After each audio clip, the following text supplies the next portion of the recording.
Praise the Lord. God bless you all.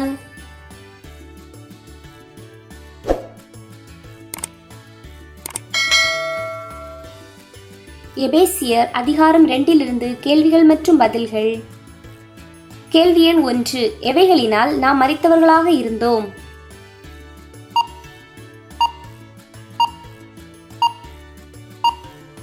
அக்கிரமங்களினாலும் பாவங்களினாலும். எபேசியர் 2 அதிகாரம் 1 கேள்வி எண் 2. அக்கிரமங்களினாலும் டேஷ் மரித்தவர்களாய் இருந்த உங்களை டேஷ்.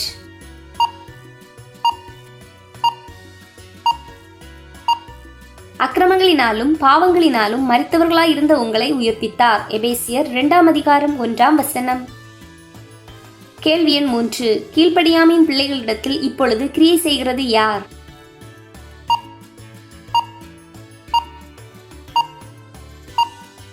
ஆகாயத்து அதிகார பிரபு ஆகிய ஆவி. எபேசியர் 2 அதிகாரம் 2 கேள்வி எண் 4. ஆகாயத்து அதிகார பிரபு என்பது என்ன?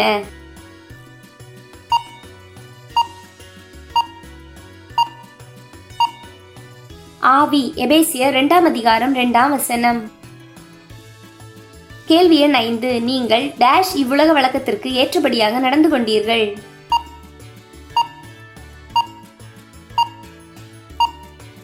நீங்கள் முற்காலத்திலே இவ்வுலக வழக்கத்திற்கு ஏற்றபடியாக நடந்து கொண்டீர்கள்.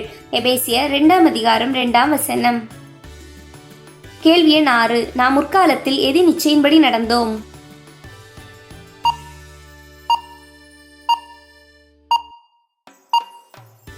மாம்ச இச்சையின். எபேசியர் 2 அதிகாரம் 3 கேள்வி எண் 7. முற்காலத்தில் நாம் எவைகளை செய்து வந்தோம் என்று பவுல் கூறுகிறார்?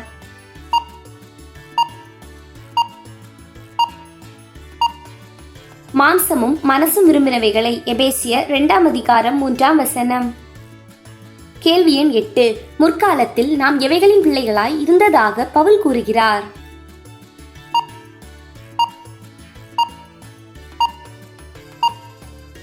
கோபாக்கினையின். எபேசியர் 2 அதிகாரம் 3 கேள்வி எண் 9. முற்காலத்தில் நாம் டேஷ் மற்றவர்களைப் போல கோபாக்கினையின் பிள்ளைகளாக இருந்தோம்.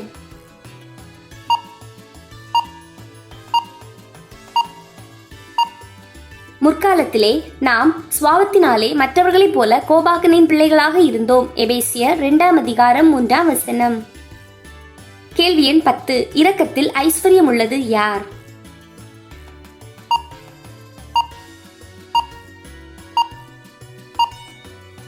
தேவன். எபேசியர் 2 அதிகாரம் 4 கேள்வி எண் 11. தேவன் நம்மில் எப்படி அன்பு கூர்ந்தார்?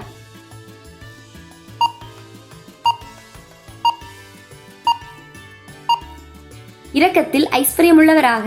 எபேசியர் 2 அதிகாரம் 4 கேள்வி எண் 12. தம்முடைய மிகுந்த அன்பினால் நம்மை உயிர்ப்பித்தது யார்?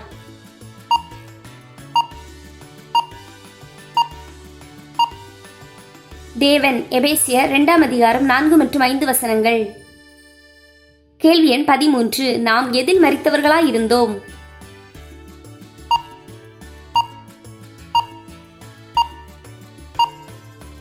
அக்கிரமங்களில். எபேசியர் 2 அதிகாரம் 5 கேள்வி எண் 14. அக்கிரமங்களில் மரித்தவர்களாக இருந்த நம்மை தேவன் எதினால் உயிர்ப்பித்தார்?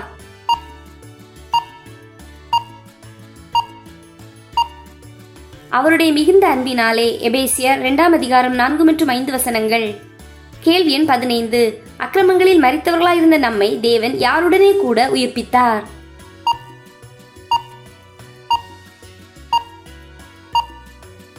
கிறிஸ்துவுடனே. எபேசியர் 2 அதிகாரம் 5 கேள்வி எண் 16. டேஷ் மரித்தவர்களாயிருந்த நம்மை டேஷ் கூட உயிர்ப்பித்தார். டேஷ் ரட்சிக்கப்பட்டீர்கள்.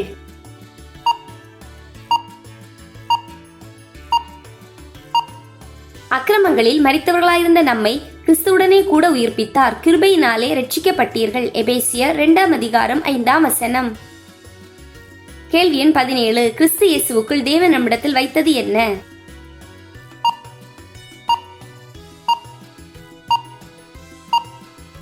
தயவு. எபேசியர் 2 அதிகாரம் 6 கேள்வி எண் 18. இயேசு கிறிஸ்துவுக்குள் நம்மை அவரோடு கூட எழுப்பி நம்மை தேவன் எங்கே உட்கார செய்தார்?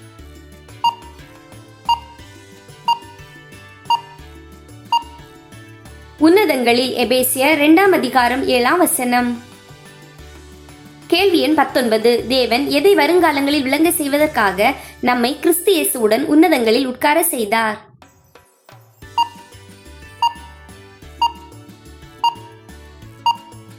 தம்முடைய கிருபையின் மகா மேன்மையான ஐஸ்வர்யத்தை. எபேசியர் 2:6-7. கேள்வி எண் 20. கிருபையினாலே டேஷ் கொண்டு ரட்சிக்கப்பட்டீர்கள்.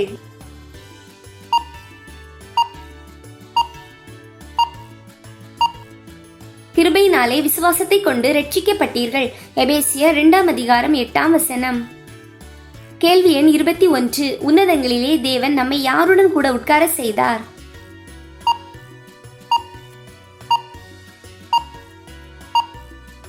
கிறிஸ்து இயேசுவுடன். எபேசியர் 2:7. கேள்வி எண் 22. கிருபையினாலே விசுவாசத்தை கொண்டு ரட்சிக்கப்பட்டது யாருடைய ஈவு?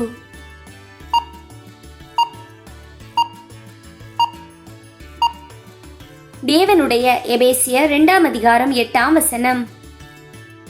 கேள்வி எண் 23. எது உங்களால் உண்டானதல்ல?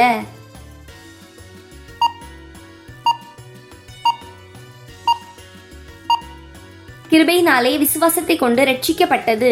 எபேசியர் 2:8. கேள்வி எண் 24. ரட்சிப்பு எதனால் உண்டானதல்ல?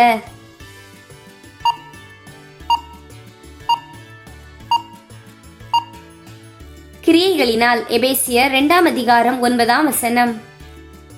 கேள்வி எண் 25. ஒருவரும் டேஷ் இது டேஷ் உண்டானதல்ல.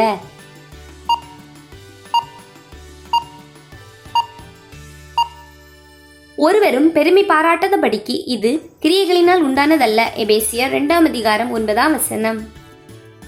கேள்வி எண் 26. எதற்கு நாம் கிறிஸ்து இயேசுவுக்குள் சிருஷ்டிக்கப்பட்டோம்?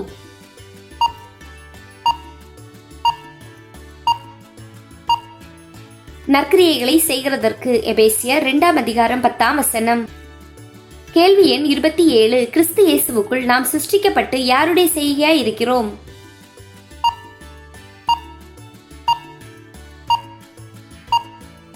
தேவனுடைய. எபேசியர் 2:10. கேள்வி எண் 28. டேஷ் செய்கிறதற்கு நாம் டேஷ் சிருஷ்டிக்கப்பட்டு தேவனுடைய டேஷ்.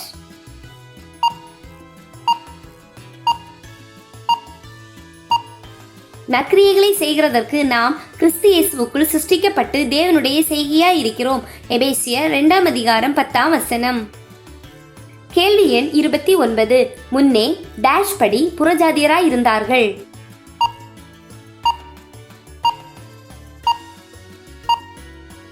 மாம்சத்தின்படி. எபேசியர் 2:11. கேள்வி எண் 30. மாம்சத்தில் கையினால் செய்யப்படுவது என்ன?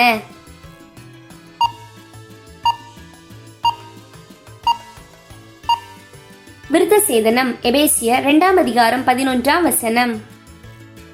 கேள்வி எண் 31. முன்னே மாம்சத்தின்படி புறஜாதியராய் இருந்தவர்கள் யாரால் விருத்த சேதனம் இல்லாதவர்கள் என்று சொல்லப்படுகிறார்கள்?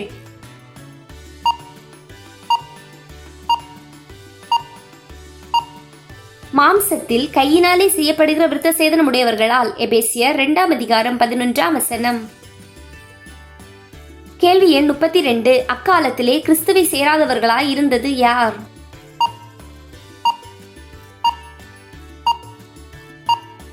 மாம்சத்தின்படி புறஜாதிகளாய் இருந்து விருத்த சேதனம் இல்லாதவர்கள் எனப்பட்டவர்கள். எபேசியர் 2:11 மற்றும் 12. கேள்வி எண் 33. அக்காலத்தில் இஸ்ரவேலின் காணி ஆட்சிக்கு புறம்பானவர்களாய் இருந்தவர்கள் யார்?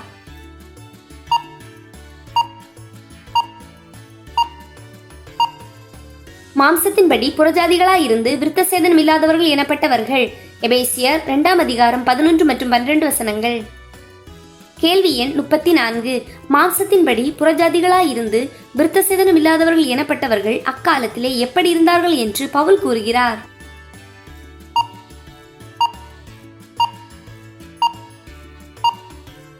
கிறிஸ்துவை சேராதவர்களும் இஸ்ரவேலுடைய காணியாட்சிக்கு புறம்பானவர்களும் வாக்கு தத்தத்தின் உடன்படிக்கைகளுக்கு அந்நியரும் நம்பிக்கை இல்லாதவர்களும் இவ்வுலகத்தில் தேவனற்றவர்களுமாய் இருந்தீர்கள். எபேசியர் 2:11 மற்றும் 12. கேள்வி எண் 35. இவ்வுலகத்தில் தேவனற்றவர்களாய் இருந்தது யார்?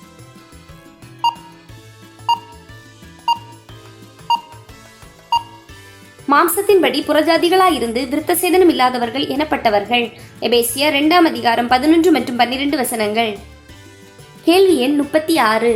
வாக்குத்தத்தத்தின் உடன்படிக்கைகளுக்கு விருத்த சேதனம் இல்லாதவர்கள் எப்படி காணப்பட்டார்கள்?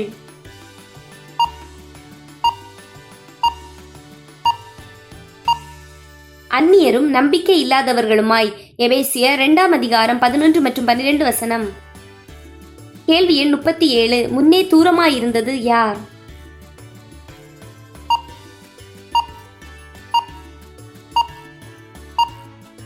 மாம்சத்தின்படி புறஜாதிகளாயிருந்து விருத்த சேதனம் இல்லாதவர்கள் எனப்பட்டவர்கள். எபேசியர் 2 அதிகாரம் 11 மற்றும் 13 வசனங்கள். கேள்வி எண் 38. முன்னே தூரமாயிருந்தவர்கள் எதனால் சமீபமானார்கள்?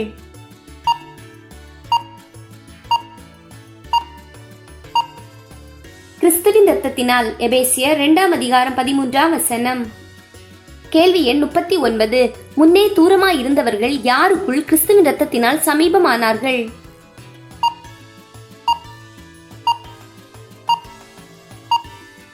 கிறிஸ்து இயேசுவுக்குள். எபேசியர் 2 அதிகாரம் 13 வசனம். கேள்வி எண் 40. யார் நம்முடைய சமாதான காரணரானார்?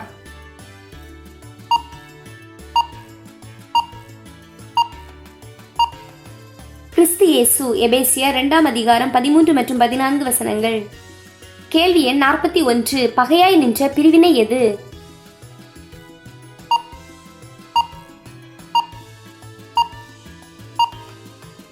நடுச்சுவர். எபேசியர் 2 அதிகாரம் 14 வசனம். கேள்வி எண் 42. சட்டத்திட்டங்கள் எது?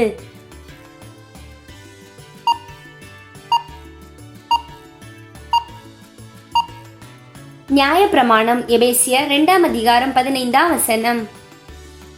கேள்வி எண் 43. இயேசு கிறிஸ்து நியாயப்பிரமாணத்தை எதனால் ஒழித்தார்?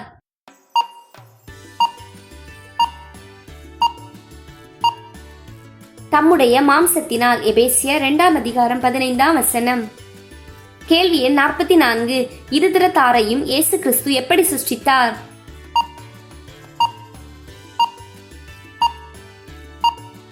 தமக்குள்ளாக ஒரே புதிய மனுஷனாக. எபேசியர் 2 அதிகாரம் 15 வசனம். கேள்வி எண் 45. இயேசு கிறிஸ்து பகையை டேஷ் கொன்றார்?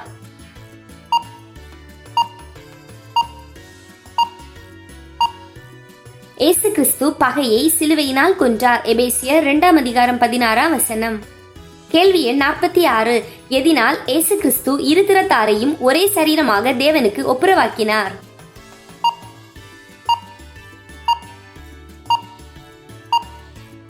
பகையை சிலுவையினால் கொன்று. எபேசியர் 2 அதிகாரம் 16 வசனம். கேள்வி எண் 47. பகையை சிலுவையினால் கொன்று அதனாலே டேஷ் ஒரே சரீரமாக டேஷ் ஒப்புரவாக்கினார்?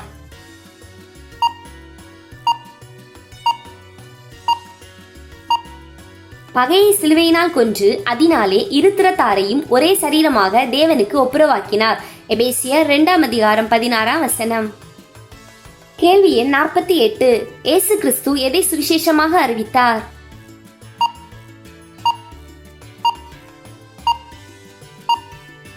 சமாதானத்தை. எபேசியர் 2 அதிகாரம் 17 வசனம். கேள்வி எண் 49. இருதிறத்தாரும் ஒரே டேஷ் பிதாவினிடத்தில் சேரும் ஸ்லாக்கியத்தை இயேசு கிறிஸ்து மூலமாய் பெற்றிருக்கிறோம்.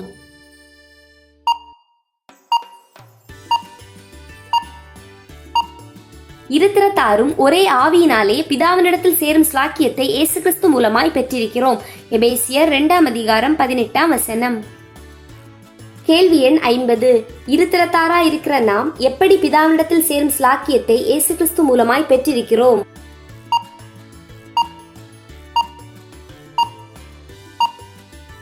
ஒரே ஆவியினாலே. எபேசியர் 2 அதிகாரம் 18 வசனம்.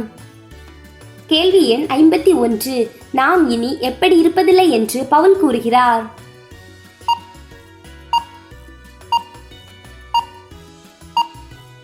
அந்நியரும் பரதேசிகளுமாய். எபேசியர் 2 அதிகாரம் 19 வசனம். கேள்வி எண் 52. நீங்கள் இனி டேஷ் டேஷ் பரிசுத்தவான்களோட டேஷ் தேவனுடைய வீட்டாருமாய் இருக்கிறீர்கள்?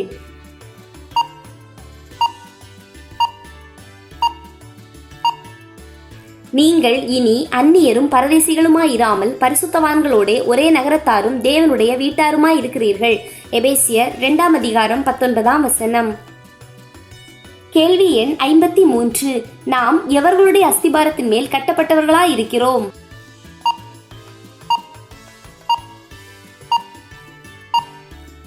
அப்போஸ்தலர்கள் தீர்க்கதரிசிகள். எபேசியர் 2:20. கேள்வி எண் 54. அஸ்திபாரத்திற்கு மூலைக்கல்லாயிருப்பது யார்?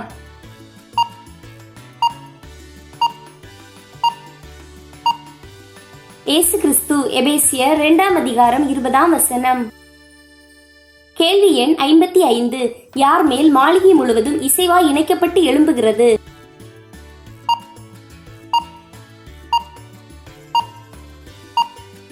இயேசு கிறிஸ்து மேல். எபேசியர் 2:21. கேள்வி எண் 56. இயேசு கிறிஸ்துவின் மேல் மாளிகை முழுவதும் இசைவாய் இணைக்கப்பட்டு கர்த்தருக்குள் என்னவாக எழும்புகிறது?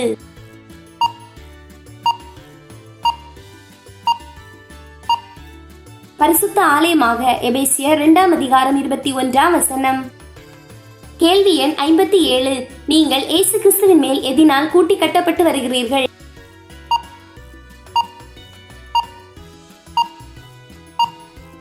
ஆவியினாலே. எபேசியர் 2:22. எது இசைவாய் இணைக்கப்பட்டு பரிசுத்த ஆலயமாக எழும்புகிறது?